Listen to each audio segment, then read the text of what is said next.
সুপ্রিয় দর্শক সকলকে শুভেচ্ছা জানিয়ে শুরু করছি টিভেন 24 টেলিভিশনের স্বাস্থ্য বিষয়ক বিশেষ আলোচনা অনুষ্ঠান টিভেন ওয়েলনেস। অনুষ্ঠানটি বরাবর মতোই সম্প্রচারিত হচ্ছে নিউ ইয়র্কে টিভেন 24 টেলিভিশন থেকে এবং আপনাদের সাথে আমি আছি ডক্টর হাফসা ইমাম। আজকের অনুষ্ঠানে আমরা খুব কমন স্ক্রিনিং টেস্ট গুলো নিয়ে আবার আলোচনা করব। আমরা প্রতি বছর চেষ্টা করি স্ক্রিনিং টেস্ট গুলো রিপিটেডলি আলোচনা করতে। আমরা জানি যে স্ক্রিনিং টেস্ট গুলো আসলে অলমোস্ট ইয়ারলি বিভিন্ন বয়সের মানুষের জন্য সাজেস্ট করা হয়ে থাকে এবং এই টেস্টগুলো ভীষণ গুরুত্বপূর্ণ এই কারণে যে এই টেস্টগুলো আগে থেকেই আসলে আমাদের কোনো সিমটমস না থাকলেও যদি বিভিন্ন ধরনের অসুস্থতা বা অসুখ হওয়ার সম্ভাবনা আমাদের ভিতরে লুকিয়ে থাকে সেটা আগে থেকে বলে দিতে পারে এবং সেই কারণে আগে থেকেই এটাকে বুঝতে পেরে আমরা কিন্তু পদক্ষেপ নিতে পারি এবং সেই অসুখগুলোকে আমরা প্রিভেন্ট করতে পারি। আমাদের সাথে আলোচনায় সংযুক্ত আছেন আমাদের বিশেষজ্ঞ চিকিৎসক family medicine specialist doctor Sakhawat Hossain Manju. Doctor Hossain, আপনাকে আমন্ত্রণ জানাচ্ছি আজকের আলোচনায়। ধন্যবাদ ডক্টর হাফসা, ধন্যবাদ টিভিএন কে আমাকে আমন্ত্রণ জানানোর জন্য। আমরা আজকে এই স্বল্প সময় চেষ্টা করব যে স্ক্রিনিং এর ব্যাপারে যদি যেসব ইনফরমেশন আমরা শেয়ার করবো আজকে, এটা যদি পেশেন্ট যদি একটু হেল্পফুল হয়, আমি সেভাবে চেষ্টা করবো যে জিনিসগুলো যাতে আমি সহজে প্রেজেন্ট করতে পারি সবার সামনে। ধন্যবাদ। সুপ্রিয় দর্শক, আমরা জানি যে আমাদের ডক্টররা কিন্তু আসলে আমাদের ফ্যামিলি মেডিসিন স্পেশালিস্ট, আমাদের প্রাইমারি কেয়ার ফিজিশিয়ানরা কিন্তু রিপিটেডলি আমাদেরকে স্ক্রিনিং টেস্টগুলোর কথা বলে থাকেন এবং তার ভিতরে খুব কমনলি যে স্ক্রিনিং টেস্টগুলোর কথা আমরা শুনি বিশেষ করে মহিলাদের জন্য ম্যামোগ্রাম, এটা নিয়ে কিন্তু অনেক বেশি কথা হচ্ছে এবং এখন বারবার এর গুরুত্ব এবং এর প্রয়োজনীয়তা কিন্তু ব্যাখ্যা করা হচ্ছে। তারপরেও দেখা যায় আমাদের কমিউনিটিতে আসলে ম্যামোগ্রাম করার ব্যাপারে কিন্তু একটি অবহেলা রয়ে গিয়েছে। ডক্টর হোসেন, আমি আপনার কাছে জানতে চাইবো যে আপনার ব্যক্তিগত অভিজ্ঞতার আলোকে আপনি যদি এই বিষয়ে একটু বলেন এবং তারপরে আমরা একটু ম্যামোগ্রাম সম্পর্কে ডিটেলস জানতে চাইবো যে কোন বয়সে আমরা এটা কমনলি করতে বলি এবং কাদের ক্ষেত্রে হয়তোবা আগেও করার প্রয়োজনীয়তা হতে পারে, কি কি সিমটমস থাকলে সতর্ক হওয়া প্রয়োজন। তো প্রথমে জানতে চাইবো যে আপনার অবজারভেশন কি ম্যামোগ্রাম করবার ক্ষেত্রে আমাদের কমিউনিটির লোকজনের রেসপন্স কিরকম? ম্যামোগ্রাম করার ক্ষেত্রে আমাদের কমিউনিটি পেশেন্টের রেসপন্স কিন্তু অতটা ভালো না কম্পারেটিভলি। তবে ইয়াং যারা কম্পারেটিভলি আছে, আমি বলবো এখন যারা 40-45 বা সাম অফ দেম তারা করাতে চাচ্ছেন ম্যামোগ্রাম, যদি আমরা অফার করি। কিছু রিয়ারলি হয়তো আমি দেখবো যে হয়তো মানে দু একজন নিজেরা এসে জিজ্ঞেস করছে যে আমার ম্যামোগ্রামের অর্ডারটা করিয়ে দেন। But if you go beyond this, আমি বলবো যেমন 60-year-old বা 50-70-year-old, forget it. ওটা বলে যে কোনো সমস্যা নাই, এটা নিয়ে আমার কিছু করতে হবে না। এটা তো বোধহয় কালচারাল একটু কিছু মানে ড্রব্যাক আছে এগুলা, যে নাই তা না, কারণ তারা হয়তো যখন বাংলাদেশে ছিলেন বা তখন যে ডাক্তার দেখেছে তখন এগুলো অত কমন স্ক্রিনিং প্রসিজিওর বলতে কোনো কিছু ছিল না তখন। কিন্তু এখন যে ম্যামোগ্রামের যে এখন যে কারেন্ট যে রিকমেন্ডেশন যেটা, যারা 40 and above যারা, তাদের mammogram at least every 2 years করানো উচিত। আর কার যদি ফার্স্ট ডিগ্রি রিলেটিভ, বিশেষ করে মা বা বোন, এদের যদি ব্রেস্ট ক্যান্সার হিস্ট্রি থাকে, তাদের স্ক্রিনিং আরো আর্লি শুরু করা উচিত। এখানে 30-35 ডিপেন্ডিং অন মানে কয়জন ফ্যামিলি মেম্বার এফেক্টেড ছিল বা কিন্তু কিন্তু ম্যামোগ্রাম স্ক্রিনিং এর ব্যাপারে সোফার আমার অথবা আমি বাঙালি কলেজে প্র্যাকটিস শুরু করছি, শর্ট বেশি দিন হয়নি, বাট অতটা আমি মানে আগ্রহ দেখি না। প্লাস ইভেন অফার করলেও তারা যে খুব একটা ম্যামোগ্রাম করাচ্ছে তা না। কিন্তু তাদের উচিত যে বিশেষ করে যে আমি যদি স্ক্রিনিং এর কথা চিন্তা করি, অনেক রোগী কিন্তু আসেও ডাক্তার আমার সব টেস্ট করায় দেন যাতে আমার কোনো কিছু আছে কি সেটা যদি বুঝতে পারে। কিন্তু স্ক্রিনিং ক্ষেত্রে কিন্তু লিমিটেড অপশন। ফিমেলদের যদি চিন্তা করেন যে only mammogram, pap smear, after age of 45 colonoscopy. These are very typical for female. For men, only option is colonoscopy. That's a common যেটা আমি বলি। আর যাতে লাং ক্যান্সার স্ক্রিনিং আছে, যাদের হিস্ট্রি অফ স্মোকিং আছে বা কিছু এগুলা। কিন্তু গো ব্যাক টু ম্যামোগ্রাম, আমি আমি সাজেস্ট করবো যে মানে হ্যাঁ, যারা 40 and above, তাদের যদি কোনো প্রবলেম নাও থাকে, তাদের উচিত অ্যাটলিস্ট এভরি 2 years, মানে 2 বছর পর পর তাদের ম্যামোগ্রাম স্ক্রিনিংটা করানো। আর কারো যদি কোনো ব্রেস্টে কোনো যদি পেইন বা ব্রেস্টে কোনো তার লাম্প ফিল করেন বা কিছু, তাদের উচিত অবশ্যই তাদের ডাক্তার সেটা এক্সামিন করে, ডাক্তার যদি মনে করে যে না এই পেশেন্টের আর্লি ম্যামোগ্রাম করানো দরকার, সেটা আর্লি করানো সম্ভব যদি তাদের কোনো কমপ্লিকেশন থাকে। কিন্তু হয় কি মানে বিশেষ করে ফিমেল পেশেন্টদের কিছু, কিছু লিমিটেশন আমি যে আগে যেটা বলেছি আমাদের কালচারে কিছু, কিছু লিমিটেশন আছে যে হয়তো আমি একটা আমার একটা প্রাইমারি কেয়ার ফিজিশিয়ান মেইল আছে। It doesn't mean that আমি primary care physician at least discuss করলে সেই প্রাইমারি কেয়ার ফিজিশিয়ানকে আপনি একজন ফিমেল গাইনোকোলজিস্ট বা কারো কাছে আপনি রেফার করতে পারবেন ইজিলি। যেমন ম্যামোগ্রাম আপনি যদি ব্রেস্ট এক্সামের ব্যাপারে হেজিটেন্ট হন, we have other female provider options. At least we can send to a gynecologist, they can examine their breast এবং at the same time তারা ম্যামোগ্রামে অর্ডার দিতে পারে যদি যাদের যদি কোনো কমপ্লেইন যদি থাকে এতে ব্রেস্ট পেইন আর তারা লাম্প ফিল করতেছেন। কিন্তু আগে যে একটা ছিল যে সেলফ ব্রেস্ট এক্সাম ওইটা এখন কিন্তু অতটা মানে চলে না, অতটা রিকমেন্ডেডও না। কারণ হচ্ছে যে মানে অনেক সময় দেখা যাচ্ছে ব্রেস্টের একটা মানে বেশ ফাইব্রোগ্ল্যান্ড একটা টিস্যু একটা অনেক সময় মনে করো ওইটা মানে একটা লাম্প আছে, আমার একটা লাম্প আছে। অনেক সময় পেশেন্ট বেশ প্যানিক হয় এসব নিয়ে। But it's still nothing wrong to get it checked. আছে না যে ও something unusual লাগতেছে, abnormal লাগতেছে। এতে আমি দোষে কিছু দেখি না। সে যদি ডাক্তারের শরণাপন্ন হয়, ডাক্তার একটা আর্লি ম্যামোগ্রাম করে তবে একটা আর্লি আল্ট্রাসোনোগ্রাম করতে পারে। এজন্য এই ম্যামোগ্রাম স্ক্রিনিংটা খুবই জরুরি। যেহেতু ব্রেস্ট ক্যান্সার যদি আর্লি ডায়াগনোসিস করা যায়, তাহলে ট্রিটমেন্ট অপশন অনেক বেশি হয় এখন। সেটা আপনি একদমই মানে তাই। হ্যাঁ। একদমই তাই। আমরা জানি যে সেলফ চেক এর ব্যাপারেও আসলে অনেক বছর ধরে পেশেন্টদেরকে এনকারেজ করা হচ্ছে কি করে তারা বাসায় নিজেরা নিজেদেরকে চেক করতে পারে। সে বিষয়ে কতটা আলোচনা হয় বা পেশেন্টরা কতটা রেসপন্স করে বা তারা কতটা ফলো করে? মানে যারা একটু মোটামুটি মানে স্বাস্থ্য ব্যাপারে সচেতন তারা কিন্তু এই জিনিসটা করে অনেকে। বিশেষ করে আমি পেনসিলভেনিয়া যে জায়গায় প্র্যাকটিস করছি হোয়াইট পেশেন্টদের মধ্যে এই জিনিসটা কম। হোয়াইট মোটামুটি এডুকেটেড যারা তারা কিন্তু এইসব ব্যাপারে বেশ সচেতন। তারা হ্যাঁ, হ্যাঁ, তারা বেশ সচেতন। তাদের ম্যামোগ্রামে যদি তারা নিজেরা এসে জিজ্ঞেস তারা করবে যে তারা আরো অতিরিক্ত সচেতন আমি দেখেছি। কারেক্ট রাইট হ্যাঁ। তারা নিজের ডাক্তারের থেকেও তারা বেশি এবং সচেতন। তারা অনেক সময় আসবে নো আমি ২ বছর ওয়েট করব আমি প্রতি বছর ম্যামোগ্রাম করাবো। যদিও রিকমেন্ডেড হচ্ছে এভরি 2 ইয়ার্স যদি কারো কোনো মানে অ্যাবনরমালিটি না থাকে। কিন্তু কিছু পেশেন্ট আছে আমরা প্রতি বছর ম্যামোগ্রাম অর্ডার তারা দে আর asking for it, we are ordering the mammogram. এজন্য উচিত যে মানে এট লিস্ট যেগুলা প্রিভেন্টেবল ক্যান্সার আছে বা যেগুলার ট্রিটমেন্ট অপশন বেশ ভালো আছে, এসব স্ক্রিনিং এর ব্যাপারে মানে ডাক্তারদের উচিত রিকমেন্ড করা এট দ্য সেম টাইম পেশেন্টের এগুলার মানে কারণ মেক্সিমাম জায়গায় দেখা যাচ্ছে যে ম্যামোগ্রাম টেকনিশিয়ান বলেন এগুলো কিন্তু ফিমেল। এজন্য আমি বলব যে আপনাদের এতটা হেজিটেন্ট হওয়ার কোনো কারণ নেই যে আমি একটা যে জায়গায় টেস্টটা করাবো আমি বলব 100% ম্যামোগ্রাম টেকনিশিয়ান দে আর ফিমেল। সো এই ব্যাপারে উচিত আমাদের ডাক্তারদের উচিত পেশেন্টকে এগুলো রিকমেন্ড করা at the same time patient উচিত যে না কারণ আজকাল অনেক অপশন হচ্ছে যেহেতু মানে অনেক রেডিওলজি অফিস আছে বেশ কাছাকাছি নিউ ইয়র্কে বেশ কয়েক জায়গায় দেখলাম আমি যেটা ইজিলি করানো সম্ভব। বিশেষ করে mammogram very 1 2 3 someone can get an appointment within a week so আমরা রেগুলার ম্যামোগ্রামের এইজ কি আমরা স্পেসিফিক ভাবে কিছু সাজেস্ট করে থাকি। আর যাদের ক্ষেত্রে ফ্যামিলি হিস্ট্রি পজিটিভ মানে যাদের পরিবারে কারো ব্রেস্ট ক্যান্সার আছে আমরা জানি যে এটি কিন্তু আসলে পরিবারের অন্যান্য সদস্যদের ভিতরে ব্রেস্ট ক্যান্সারের সম্ভাবনা বাড়িয়ে দেয়। সেসব পরিবারের সদস্যদের ক্ষেত্রে কি আমরা কি আর্লি হ্যাঁ ম্যামোগ্রাম করতে বলি কিনা?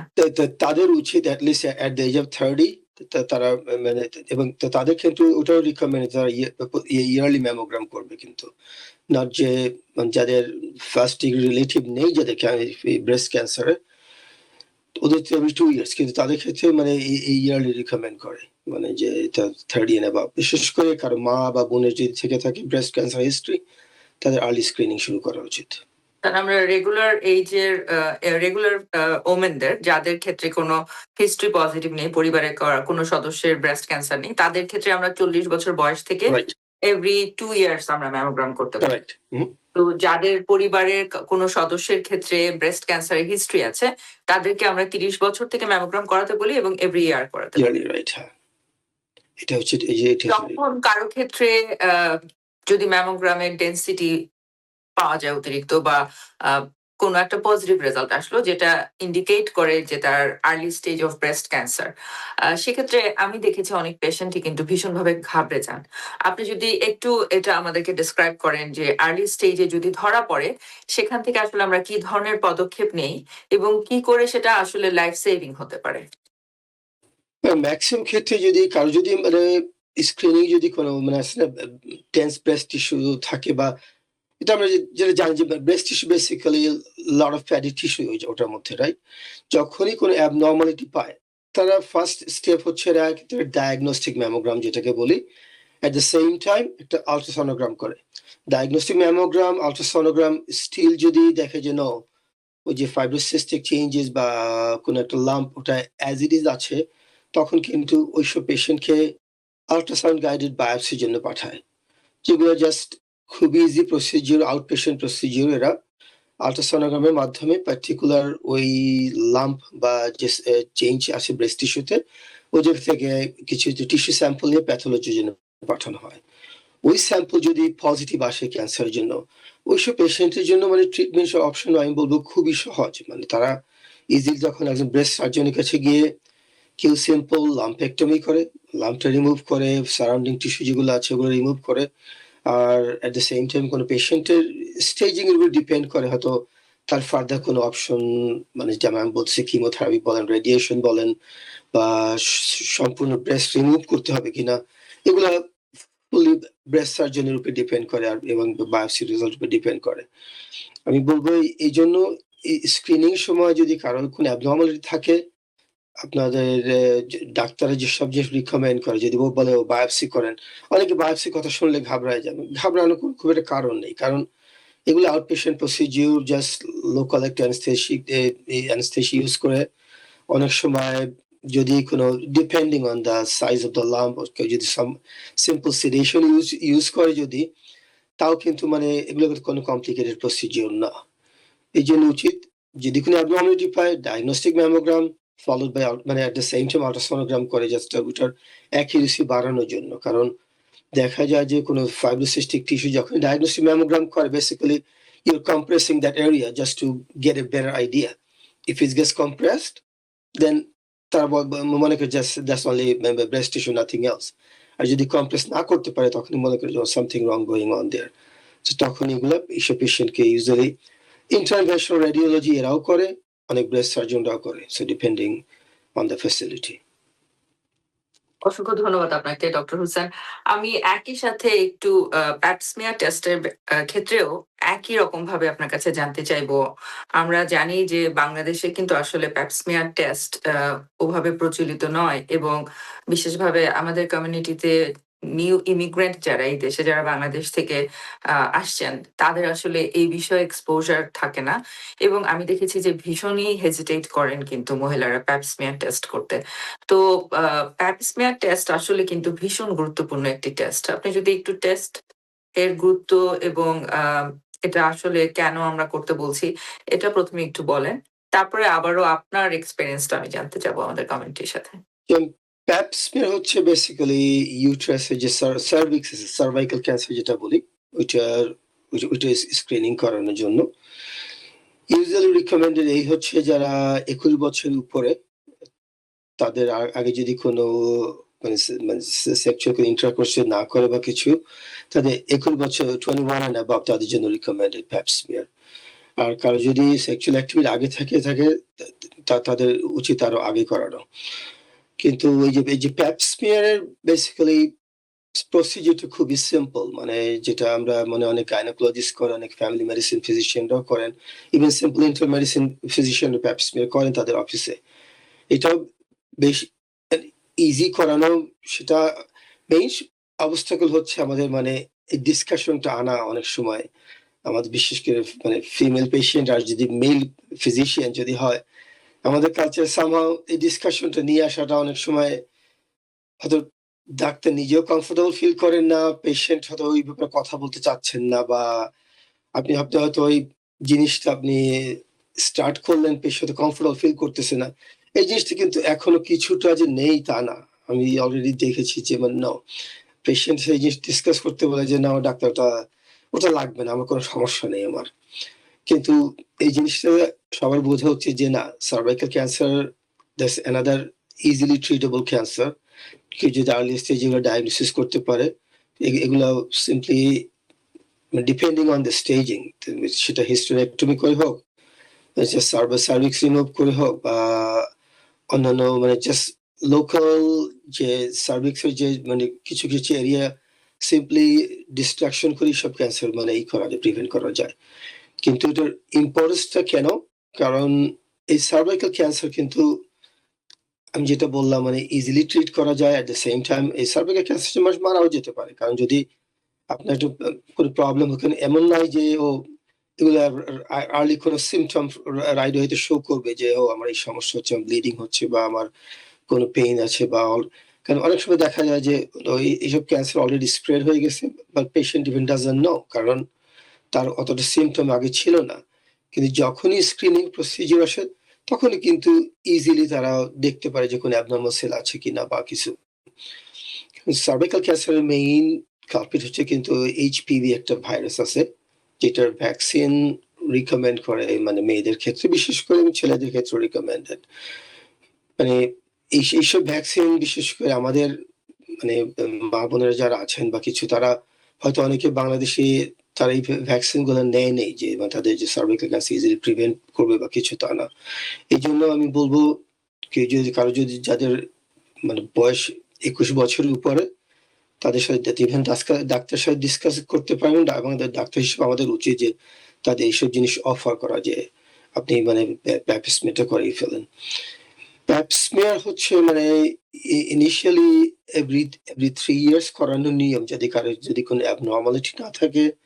আর অ্যাবনর্মালিটি বলতে যে ওকে আমি ফার্স্ট প্যাপস্মিয়ার করলাম, কোনো অ্যাবনর্মাল সেল নাই, কোনো এইচপিভি হিউম্যান প্যাপিলোমা ভাইরাসের কোনো মানে কোনো কিছু মানে আপনি ট্রেস নেই ওইসব জায়গায়, তখন কিন্তু এইসব পেশেন্ট এভরি 3 ইয়ার্স যেতে পারে। বাট কারো যদি কোনো মাল্টিপল পার্টনার থাকে বা কিছু, যেটা আমাদের কালচারে অতটা কমন না আমি যতদূর জানি, মানে তাদের হয়তো মানে ইন দ্যাট কেস তাদের জন্য কোনো কমপ্লিকেশন থাকে, বা তাদের যে উচিত একটু মানে ফ্রিকুয়েন্টলি তাদের OBGYN এর সাথে কমিউনিকেট করে এসব ব্যাপারে। আমরা সার্ভাইকাল ক্যান্সার কিন্তু আসলে মানে অনেক আনএক্সপেক্টেড সিচুয়েশন কিন্তু আসলে পেশেন্টরা এক্সপেরিয়েন্স করে থাকেন। সুতরাং যদি একটু আমরা সচেতন হয়ে আমরা এ ধরনের ক্যান্সারের মতো সিচুয়েশনকে আসলে রুখে দিতে পারি, সেটা কিন্তু আমাদের বোঝা উচিত যে এখানে আসলে বিশেষভাবে আ হেলথ কেয়ার সার্ভিসের ক্ষেত্রে, তাই না? ডাক্তার বা স্বাস্থ্যসেবা প্রদানকারী যারা, তাদের সাথে আসলে আমাদের লজ্জিত হবার বা কুণ্ঠিত হবার আসলে কোনো কারণ নেই। আমরা যখন কোনো লাইফ থ্রেটেনিং সিচুয়েশন এ পড়ি, আমরা কিন্তু হাসপাতালে যাই এবং আমাদের পুরো জীবনই আমরা তাদের হাতে তুলে দেই। তো সেক্ষেত্রে কিন্তু আমাদের এভাবে আসলে চিন্তা করা উচিত। আমি মনে করি আমাদের কমিউনিটির যারা সদস্য, সকলেরই আসলে একটু অন্যভাবে দৃষ্টিভঙ্গিটা পরিবর্তন করে চিন্তা করা উচিত, এবং আপনারা কোন রকম সংকোচ রাখবেন না। আপনার যেকোনো ধরনের সংকোচ বা অস্বস্তি আপনি কিন্তু খোলা মনে আপনার প্রাইমারি কেয়ার ফিজিশিয়ান এর সাথে আলোচনা করুন। সেক্ষেত্রে আপনার যদি প্রায়োরিটি থাকে যে আপনি একজন ফিমেল ফিজিশিয়ান এর সাথে ডিসকাস করতে চান বা ফিমেল ফিজিশিয়ান এর সাহায্য নিতে চান, এমনকি যারা আপনাকে পরীক্ষা করবে, টেকনিশিয়ান যারা আছেন, আপনি কিন্তু সেক্ষেত্রেও আপনার মতামত দিতে পারেন। এবং আমি দেখেছি বেশিরভাগ এখানে কিন্তু হেলথ সার্ভিসে আসলে টেকনিক্যাল কাজগুলো খুব বেশি আমি দেখেছি সব জায়গায় প্রায় ফিমেলরাই করে থাকে। তো আমার মনে হয় যে এই সংকোচটা আসলে আ না রেখে আমাদের উচিত স্বতঃস্ফূর্তভাবে ম্যামোগ্রাম এবং প্যাপ স্মিয়ার মতো এত গুরুত্বপূর্ণ টেস্ট গুলো আসলে রেগুলার বেসিস এ করানো। এবং প্যাপ স্মিয়ার টেস্টের ক্ষেত্রেও আমি একটু বলব যে ফ্রিকোয়েন্সি এখানে আমি দেখেছি যে এভরি 3 ইয়ার, কিন্তু সেটা কি কোনো ব্যতিক্রম হয় কিনা? ব্যতিক্রম হয় যদি আমি যেটা বললাম, যে কারো যদি কোনো মানে কোনো ইনিশিয়াল প্যাপ স্মিয়ারে কারো যদি অ্যাবনর্মালিটি পাওয়া যায়, হয়তো একটা পেশেন্ট হয়তো কিছু মানে অ্যাবনর্মাল সেল পাওয়া গিয়েছে, বা হয়তো এইচপিভি কোনো স্ট্রেইন পজিটিভ আসছে, ওইসব পেশেন্ট হয়তো ডাক্তার সাজেস্ট করবে, ও তো তুমি do another smear in 1 year, বা ইন সার্টেন কেসে তখন কলপোস্কোপি করে just to get some tissue sample, depending on the মানে whatever you find on the screening. So in that case হয়তো কোনো পেশেন্টের যে এভরি 3 ইয়ার্স যেতে হবে না, বাট হয়তো তার 1 বছর পর যাওয়া লাগতে পারে, ডিপেন্ডিং অন দেয়ার ফাইন্ডিংস। আচ্ছা। একই ক্ষেত্রে কিন্তু আমরা আরেকটু আলোচনা করতে চাচ্ছি। আপনি বলছিলেন এইচপিভি টেস্টের কথা। প্যাপ স্মিয়ার ছাড়া কি আমরা এইচপিভির জন্য আরো কোনো টেস্ট করে থাকি কিনা? এই এইচপিভির জন্য আর অন্য কোনো মানে আপনি যেমন প্যাপ স্মিয়ারে কিন্তু ধরেন ২ ধরনের অপশন আছে। যেমন কেউ সিম্পলি আমি যেটা বলি ব্রাশিং বলি বা কিছু ওই একটা অপশন আছে যেটা ইজি অপশন, হ্যাঁ? আর এইচপিভির অন্য কোনো টেস্ট আমার জানা মতে ওইভাবে করার আমার জানা মতে আমি যতদূর করি না ওভাবে নেই। আচ্ছা। কিন্তু এইচপিভির ভ্যাকসিন আছে যেটা বেশ এফেক্টিভ, যেটা আমরা ওটার নাম হচ্ছে গার্ডাসিল। ওটা হচ্ছে আমি আগে যেটা বললাম যে হ্যাঁ, মানে মোস্টলি মানে ফিমেল, মেল ২ জনের ক্ষেত্রে রিকমেন্ডেড।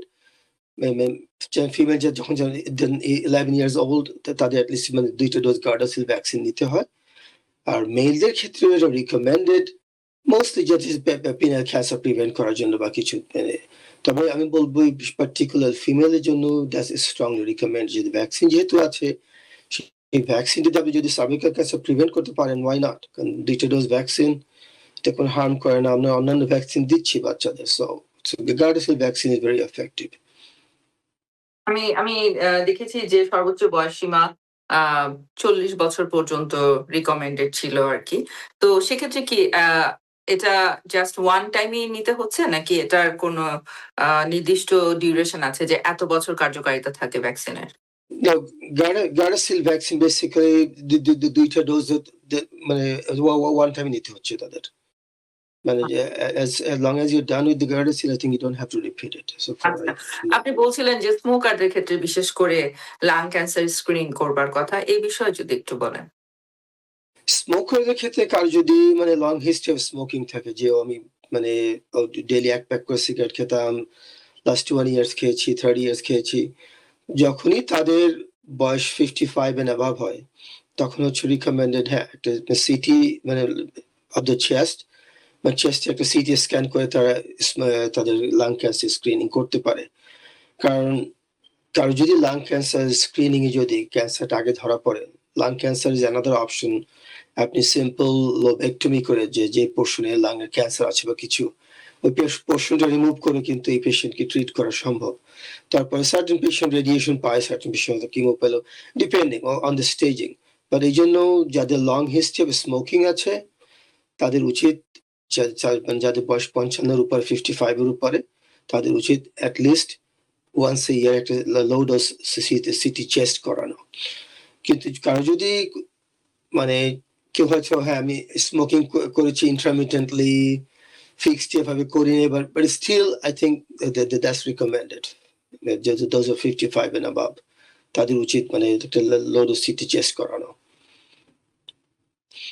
আজকাল তবে মানে ইন্স্যুরেন্সে কিছু কিছু ভালো জিনিস আছে, ওরা কিন্তু মানে ডাক্তারদের কিছু ইনসেন্টিভ অফার করে যে if you do this kind of screening, colonoscopy, lung cancer screening, pap smear, patient mammogram is done, মানে ইন্স্যুরেন্স কিছু কিছু ইনসেন্টিভ আছে, বাট ওগুলোর চেয়েও কিন্তু আমি বলবো পেশেন্টের নিজের স্বাস্থ্যের জন্য তাদের উচিত যে না ডাক্তার আমার কোনো স্ক্রিনিং করাতে হবে কিনা বা কিছু মানে যেমন কিছু কিছু ইএমআর কিন্তু খুবই বিশেষ করে এপিক যে ইএমআরটা আছে, patient can see what kind of screening they are missing for a particular age. তখন আমি যেটা বললাম কিছু পেশেন্ট নিয়ে আসেন নিজেরা জিজ্ঞেস করবে যে আমার আমি দেখলাম আমাকে কম্পিউটারে আমার এই জিনিসটা পেন্ডিং আছে, এই জিনিসটা অর্ডার করায় দেন আমাকে। সো যেটা মানে ভালো ভালো ইলেকট্রনিক হেলথ রেকর্ড এই অপশনটা আছে।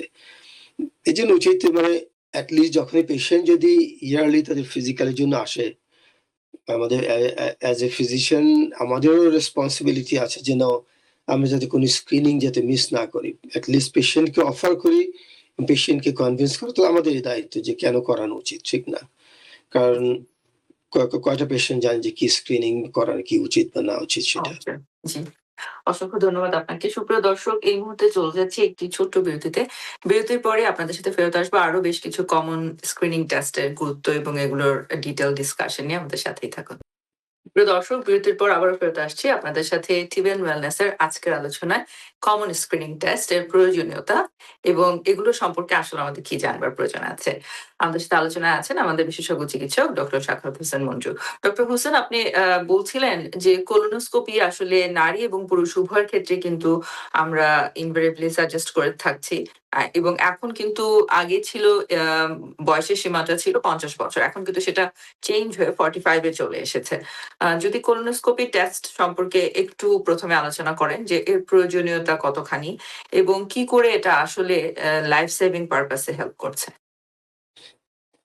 আপনি যেটা বললেন, হ্যাঁ, কোলোনোস্কোপি হচ্ছে recommended both male and female যারা 45 এন্ড অ্যাবাভ তাদের জন্য। আর কারো যদি ফার্স্ট ডিগ্রি রিলেটিভ যদি কোলন ক্যান্সার থাকে তাদের উচিত আগে স্ক্রিনিং স্টার্ট করা, যেমন 35 এন্ড অ্যাবাভ তাদের স্ক্রিনিং শুরু করানো উচিত। কোলন ক্যান্সার স্ক্রিনিং অপশন হচ্ছে মোস্ট ডেফিনিটিভ টেস্ট হচ্ছে কোলোনোস্কোপি, যেটা ম্যাক্সিমাম গ্যাস্ট্রোএন্টারোলজিস্টরা করেন, আর কিছু কিছু কোলোরেক্টাল সার্জনরা করে থাকেন এই যে কোলোনোস্কোপিটা। এই প্রসিডিউরটা কিন্তু মাত্র ম্যাক্সিমাম বলবো half an hour procedure, 20 to 30 minutes procedure. হ্যাঁ, প্রিপারেশনটা একটু ঝামেলার, যেহেতু পেশেন্টের মানে ১-২ দিন আগে থেকে কিছু প্রিপারেশন নেওয়া উচিত, যাতে মানে to do the colonoscopy you have to have a clean gut.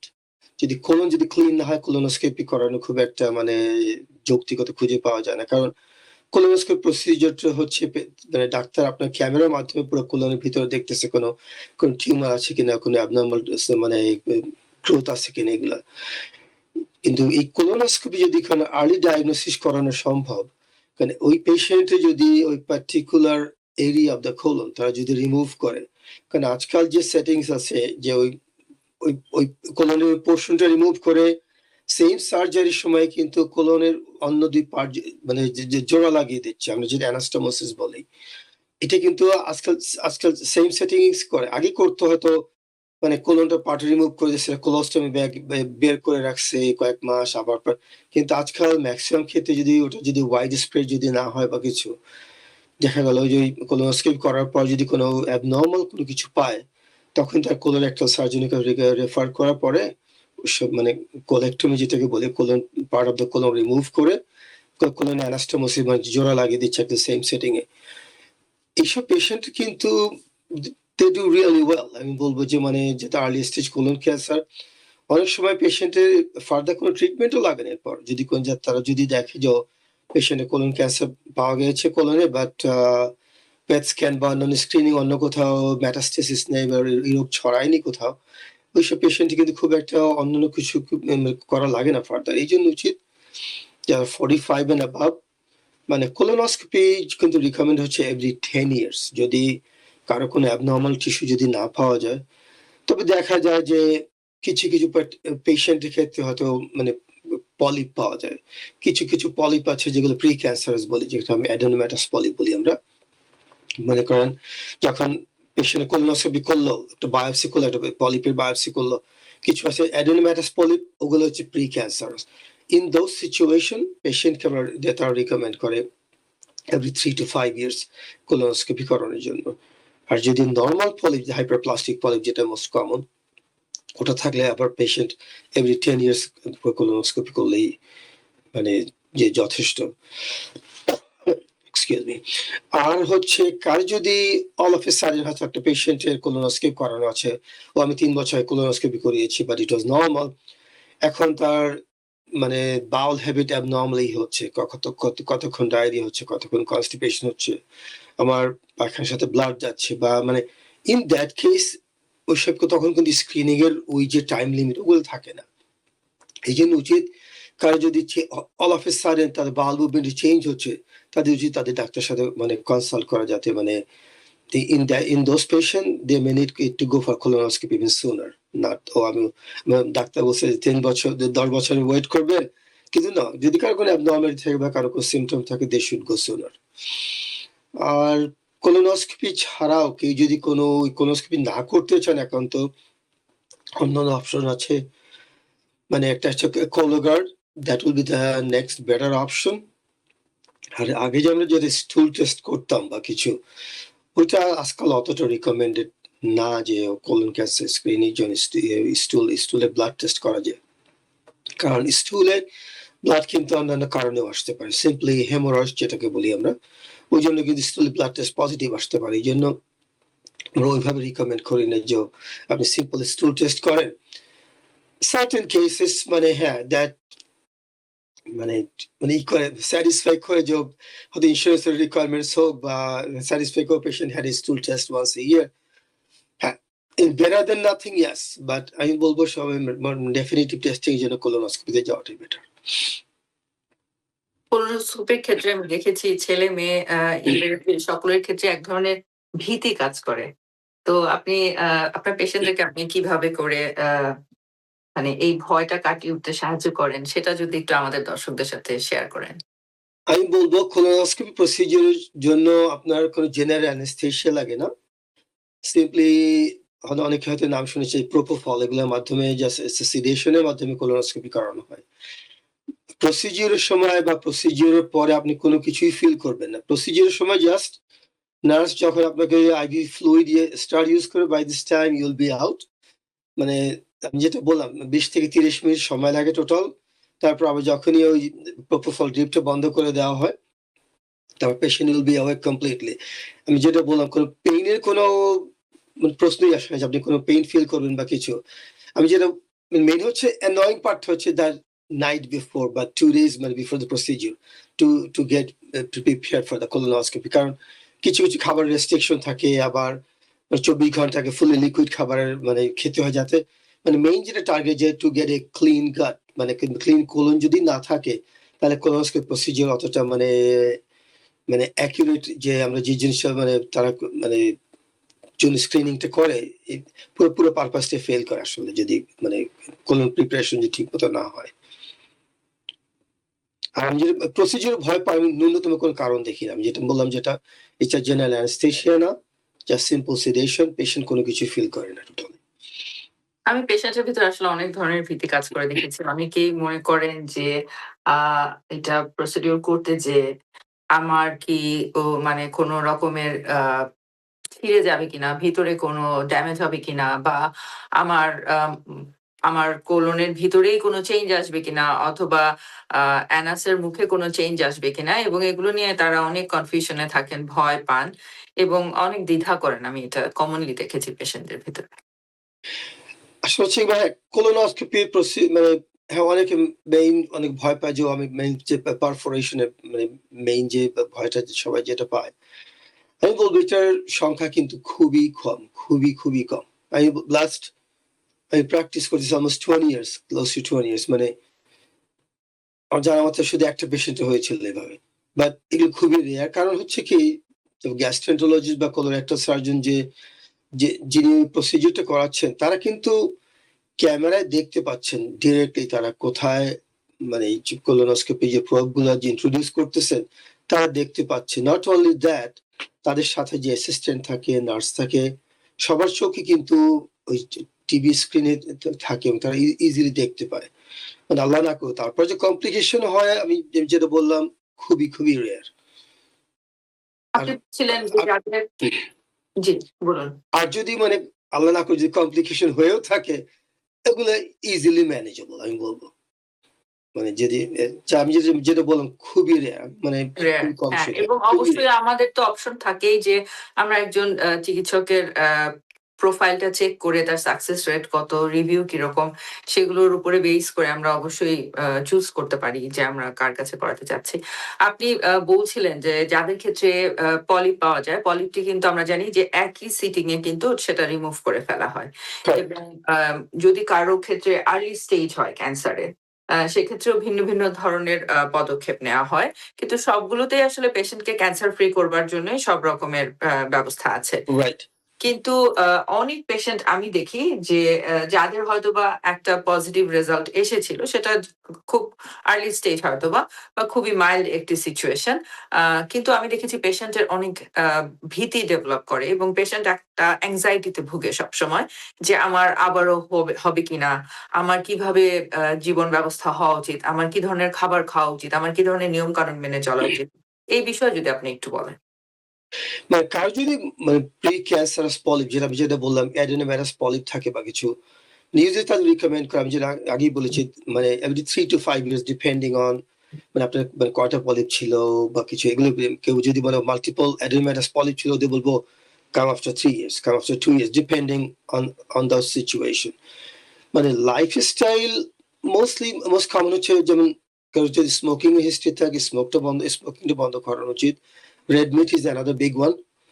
আর কারোর যদি কনস্টিপেশনের টেন্ডেন্সি থাকে, বা যেমন ওই মানে রেড মিট, ফ্যাটি ফুড, এগুলো কিন্তু মানে কোলন ক্যান্সার মানে প্রিভেন্ট করার জন্য হেল্প করে না, বরঞ্চ মানে স্মোকিং, রেড মিট, এগুলো বেশ কিছু কম জিনিস আছে মানে কোলন ক্যান্সার তাদের যে ঝুঁকি অনেক বাড়িয়ে দেয়। কার যদি মানে হাই ফাইবার ডায়েট থাকে বা কিছু, তাদের জন্য আমি বলবো কোলন ক্যান্সার প্রিভেনশনের জন্য এগুলো বেটার আরো। আমরা চলে এসেছি আজকের আলোচনার শেষ পর্যায়ে।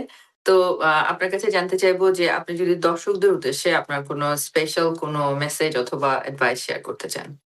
দর্শকদের অ্যাডভাইস একটাই, যে আপনাদের নিজেদের স্বাস্থ্যের ব্যাপারে আপনাদের নিজেদের উচিত যে মানে আজকাল তো বিশেষ করে ইন্টারনেটে অনেক কিছু আছে অ্যাভেলেবল, যদি নিজেরা যদি দেখতে চান ইভেন তাও দেখতে পারেন যে আমার এই যে কি স্ক্রিনিং করানো সম্ভব, কি করানো উচিত, এবং আপনাদের ডাক্তারের সাথে আপনি সরাসরি নিজেই জিজ্ঞেস করতে পারেন যে ডাক্তার, আমার এই বয়সে আমার কোনো ক্যান্সার প্রিভেনশন কোনো স্ক্রিনিং করানো উচিত কিনা।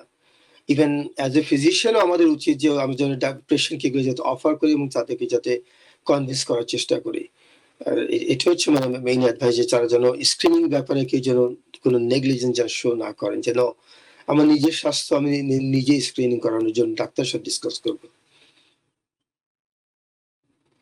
আমরা জানি যে স্ক্রিনিং টেস্ট গুলো কিন্তু আসলে আমরা বারবার আলোচনায় নিয়ে আসছি সুপ্রিয় দর্শক, কারণ স্ক্রিনিং টেস্ট আসলে ভীষণ গুরুত্বপূর্ণ এই কারণে যে এটা কিন্তু আর্লি স্টেজে, যখন হয়তো পেশেন্টের কোনো সিমটমস নেই, আইদার পেশেন্টের ডিজিজের কোনো আর্লি স্টেজ, অথবা patient susceptible to get that disease, অথবা যে বয়সে আমরা কমনলি দেখি যে এই ধরনের অসুখগুলো আমাদের শরীরে দানা বাঁধতে শুরু করে, সেই বয়সে কিন্তু এই স্ক্রিনিং টেস্ট গুলো করি আমরা কিন্তু একটা আর্লি স্টেজে বুঝতে পারি যে আমার কি কোনো ভয় আছে কিনা, বা আমি কোনো সিচুয়েশনে আছি কিনা যেখান থেকে আমি অসুখটি গ্রো করবার দিকে যাচ্ছি, এবং আমরা কিন্তু প্রয়োজনীয় পদক্ষেপগুলো নিতে পারি এবং আমরা নিজেকে প্রিভেন্ট করতে পারি এই অসুখটির হাত থেকে।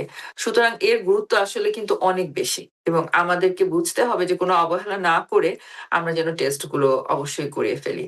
ডক্টর হোসেন, আপনাকে অসম্ভব ধন্যবাদ আপনার গুরুত্বপূর্ণ সময় এবং এই মূল্যবান আলোচনার জন্য। TVN24 আপনার কাছে কৃতজ্ঞ। আপনি আমাদের সাথে বারবারই সময় দিয়ে থাকছেন, তার জন্য ধন্যবাদ। ধন্যবাদ আপনাকে, ধন্যবাদ TVN-কে আমাকে আমন্ত্রণ জানানোর জন্য। সুপ্রিয় দর্শক, সকলে নিরাপদে থাকুন, সুস্থ থাকুন। ধন্যবাদ। TVN24 টেলিভিশন দেখতে আজই কল করুন 7187776556। লগ ইন করুন www.totalcablebd.com। নিউ ইয়র্ক থেকে সম্প্রচারিত TVN24 টেলিভিশন বিশ্বজুড়ে বাঙালির কণ্ঠস্বর।